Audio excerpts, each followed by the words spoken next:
Ma tua zia ha promesso qualcosa a Don Enrico? No, ha cercato solamente di tenerlo buono.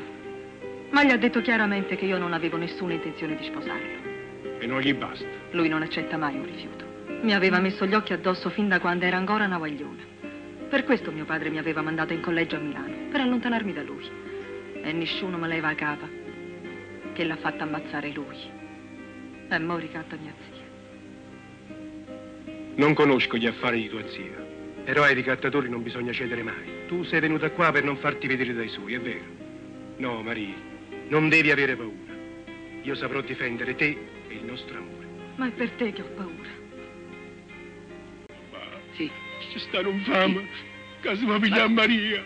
È potente, ma è vecchia. Essa è una creatura, mamma. Io non so che fa.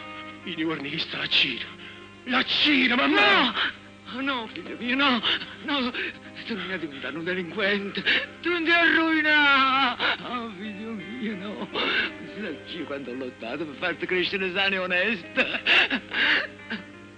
Giuro a me. Giuro a me. Non chiagnere, mamma. Mi ci avete costrette, dato che voi non volete venire da me. Cara Maria, io vorrei parlare con te in ben altro modo, ma tua zia non vuole sentire ragione, anche se sa bene che se ne pentirà amaramente. Il mio legale ha avuto disposizione di andare fino in fondo e tua zia sa benissimo che rischia parecchi anni di galera. Ma io, Vittò, non ti voglio male e a te, Maria, ho sempre voluto tanto bene. Ascoltami, non solamente il tuo avvenire, ma anche quello di tua zia è nelle tue mani. Io ti posso distruggere, ma ti posso anche salvare, basta che tu lo voglia. No, a quel prezzo mai. E poi lo sai, non dipende soltanto da me. Certo, e Maria sarà così ragionevole da fare il suo bene e il tuo. Addio. Non saranno due femmine a vincere, e a Moncemma. Dimmi la verità. Tu adesso non hai più fiducia in me, è vero? Sì, Mauro, però quell'uomo è capace di tutto. Oggi l'ho capito e mi ha fatto venire brivida. È una belva scatenata, capace di fare qualunque cosa. Pure le belve si domano.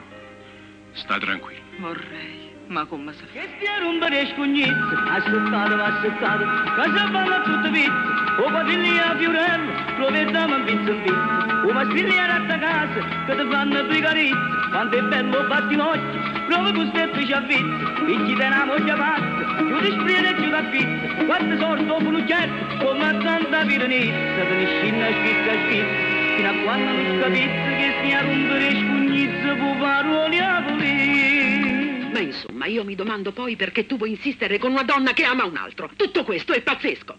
Ti senti ferito nel tuo orgoglio di capo, di uomo abituato a non sentirsi dire mai di no. Lo fai per questo? Non hai capito niente. Io a quella ragazza la voglio bene, la voglio veramente bene. Ma perché un uomo maturo non può sposare una giovane? Già, e perciò mi hai lasciato, perché io ero troppo vecchia per te. Questo vuoi dire? E credi di poterle dare le stesse cose di un ragazzo giovane di cui è innamorata? Tu lo sai che in amore è l'esperienza quella che conta. Tutti gli ardori della giovinezza passano assai presto e poi... Già, molto giusto da parte tua. E gli ardori della sua giovinezza chi dovrebbe darli? A un uomo che è già un vecchio? A un uomo che non solamente può assicurarle l'amore per tutta la vita, ma che la farebbe ricca.